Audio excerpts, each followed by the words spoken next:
friends, welcome back to Pink's Kitchen Tamil. இன்னைக்கு நம்ம vivika இல்லாட்டி ஸ்வீட் ரைஸ் கேக் எப்படி செய்யறதுன்னு தான் பார்க்க போறோம். இது சவுத் இந்தியால ரொம்ப ஃபேமஸான ஒரு ஸ்நாக் ரெசிபி. இது நீங்க பிரேக்ஃபாஸ்ட்டுக்கு கூட சாப்பிடலாம் இல்லாட்டி ஸ்நாக்காவும் வச்சு சாப்பிடலாம். இதுக்கு எந்த சைட் டிஷ்ஷும் தேவையில்லை.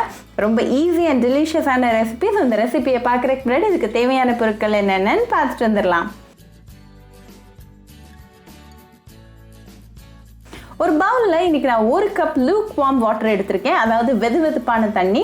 இதில் 1 டேபிள் ஸ்பூன் சுகர் சேர்த்துட்டு நல்லா கலந்து விட்டுருங்க. சுகர் நல்லா கம்ப்ளீட்டாக டிசால்வ் ஆயிடணும். இப்போ சுகர் நல்லா டிசால்வ் ஆயாச்சு. ஸோ இந்த ஸ்டேஜில் 1 டீஸ்பூன் ட்ரை ஈஸ்ட் சேர்த்துட்டு லைட்டாக மிக்ஸ் பண்ணி விடுங்க.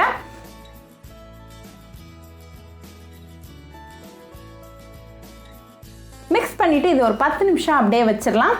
இப்போ 10 நிமிஷம் ஆயாச்சு. நம்ம ஈஸ்ட் நல்லா ஆக்டிவேட் ஆகிருக்கு. ஸோ நம்ம இப்போ விவிகா ப்ரிப்ரேஷனை ஆரம்பிச்சிடலாம். ஒரு மிக்சர் ஜாரில் 1/2 கப் தேங்காய் சேர்த்துக்கோங்க.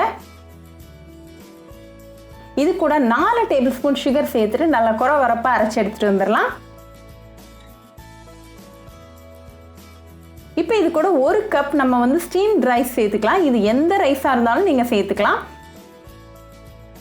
இது கூட 1/2 டீஸ்பூன் உப்பு, அப்புறமா நம்ம ரெடி பண்ணி வச்சிருக்கிற ஈஸ்ட் வாட்டரில் பாதியே இதில் சேர்த்துக்கலாம். இதை நல்லா அரைச்சி எடுத்துகிட்டு வந்துடலாம். இதை நல்லா ஒரு பெரிய பாத்திரத்துக்கு மாற்றிடலாம்.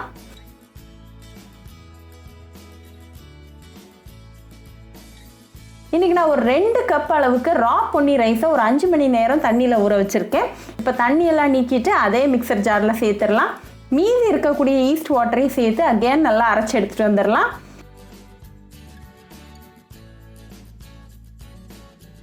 இதையும் அதே பாத்திரத்துக்கு மாற்றிடலாம். இப்போ நல்லா கலந்து விடுங்க. 2 மாவும் நல்லா கலக்கிற மாதிரி நல்லா கலந்து விட்டுருங்க. இப்போ இதை நல்லா ஒரு மூடி போட்டு ஒரு 5 மணி நேரம் நல்லா சூடாக இருக்கக்கூடிய இடத்துல வச்சிடலாம். இப்போ 5 மணி நேரம் ஆயாச்சு. ஸோ ஓப்பன் பண்ணி பார்த்துடலாம். நம்மளோட பேட்டர் நல்லா 3 மடங்காக பெருகி இருக்குது. அதே மாதிரி நல்லா புளிச்சு ரெடியாக இருக்குது. இதை லைட்டாக மிக்ஸ் பண்ணி விட்டுட்டு நம்ம விவிகா செய்ய ஸ்டார்ட் பண்ணிடலாம். ஒரு இட்லி தட்டில் இட்லி ஊற்றுற மாதிரியே இந்த மாவை ஊற்றிக்கோங்க. இப்போ இது ஒரு இட்லி குக்கரில் வச்சு ஒரு 10 நிமிஷம் வேக வச்சிடலாம். இப்போ 10 நிமிஷம் ஆயாச்சு. ஸோ ஓப்பன் பண்ணி பார்த்துடலாம். நம்ம விவிகாலாம் சூப்பராக ரெடி ஆகிருக்கு. இது ஒரு 2 மினிட்ஸ் அப்படியே இருக்கட்டும். 2 மினிட்ஸ் கழித்து நீங்கள் எப்பவும் போல் இட்லி எடுக்கிற மாதிரியே எடுத்துடலாம். இது நீங்கள் உடனே சாப்பிட்டு என்ஜாய் பண்ணலாம் உங்கள் ஃபேமிலி அண்ட் ஃப்ரெண்ட்ஸ் கூட. ரொம்ப ஈஸி, குவிக் அண்ட் டெலிஷியஸான ரெசிபி. ஸோ கண்டிப்பாக இந்த விவிகா ரெசிபி உங்கள் வீட்டில் ட்ரை பண்ணி பாருங்கள். ட்ரை பண்ணிவிட்டு எப்படி இருந்துச்சுன்னு கமெண்ட்ஸில் சொல்லுங்கள். ஒரு சூப்பரான ரெசிபியோட உங்களை பார்க்குற வரைக்கும் பாய் ஃப்ரெண்ட்ஸ்.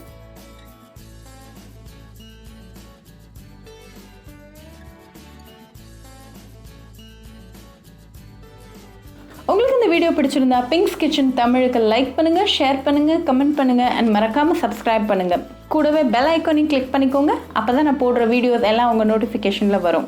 உங்களுக்கு ரெசிபிஸ் இங்கிலீஷில் பார்க்கணும்னா பிங்க்ஸ் கிச்சன் சேனலை பாருங்கள். சேனலோட லிங்க் நான் அந்த டிஸ்கிரிப்ஷன் பாக்ஸில் கொடுக்குறேன்.